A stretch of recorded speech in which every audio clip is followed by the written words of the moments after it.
Kabar mengenai kehamilan artis Luna Maya ramai diperbincangkan publik setelah dirinya resmi menikah dengan aktor Maxime Bouthier pada 7 Mei 2025 lalu.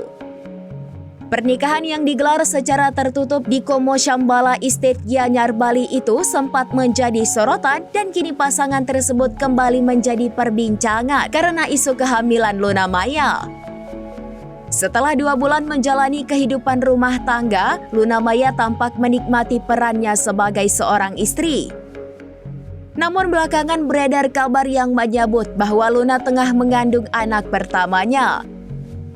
Isu tersebut makin ramai setelah beredar unggahan video Maxime yang tampak mengelus perut Luna sembari menunjukkan ekspresi bahagia. Momen itu pun ditafsirkan sebagian warganet sebagai bentuk konfirmasi tidak langsung terkait kabar kehamilan tersebut. Namun demikian, kabar tersebut dipastikan tidak benar. Luna Maya dan Maxime Bouthier secara tegas membantah isu kehamilan tersebut melalui unggahan terbaru mereka di media sosial.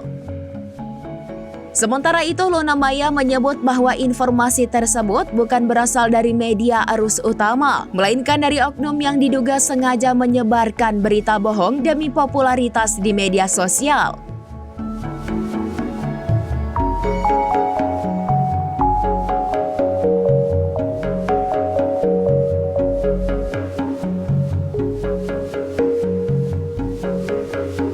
Download Tribun X sekarang, menghadirkan lokal menjadi Indonesia.